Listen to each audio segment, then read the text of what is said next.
Why is iCloud so damn expensive? I'm tired of this.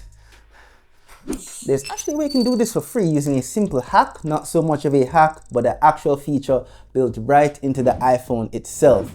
Now, is this right for you? Let's see. Now, a lot of people have been speaking about this whole shared albums fad that's going around. Yeah, it works to an extent. It's very simple.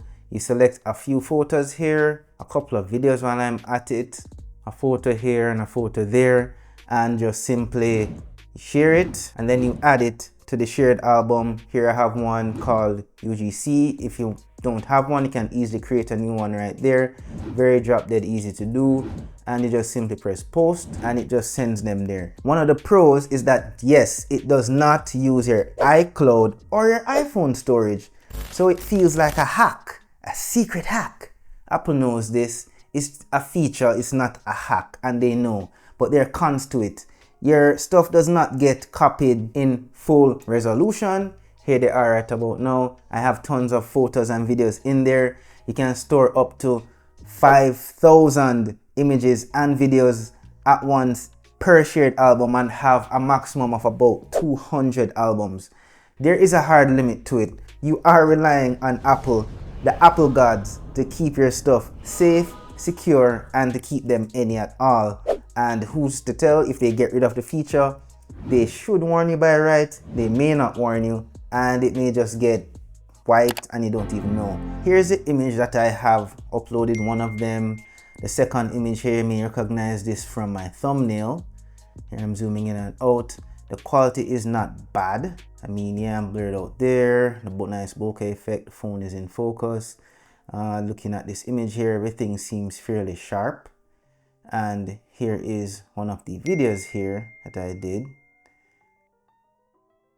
Took a while to load, but here it is. This was filmed using the Pro camera here, my Sony ZV-E10. Going back to the albums now, here's the image again. It looks more or less the same. Here's the video. It's a lot crisper, a lot smoother, and that's it. And after all of that, the number one questions are, who is this for and is it worth it? Now, in my humble opinion, for me personally, no, because I actually like to have full control over my stuff, and I actually like to have my stuff in maximum quality. I want my 4K 60 FPS or 120 FPS. I want to have my full 24 megapixel, 48 megapixel pictures. I want it all, baby. And I'm looking for solutions to back up not just pictures and videos, but everything else, or as much as possible, to try and get out of that iCloud setup. I have made several videos on this where you can actually manually back up your stuff to these, the good old-fashioned USB flash drive or the SD card. And you also can back up to this, a standard SSD, whether it's a 2.5 inch or the NVMe drive, or something such as a mechanical hard drive that you see right here. Everything works.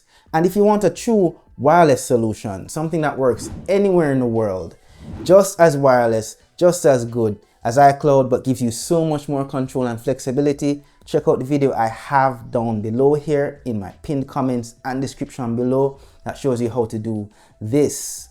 Actually set up a true iCloud replacement, a home network. Here is my PC up top and my Mac setup down below. I have both. It's a hybrid setup. It works for pretty much anything. It's pretty flipping cool. And you have pretty much unlimited storage.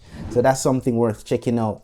So look it up, peeps. And you don't know, thanks for tuning in. I'll appreciate a like, subscribe, and of course, hitting that little notification bell so you know when the next video is out. See you in the next one. Peace out and take care.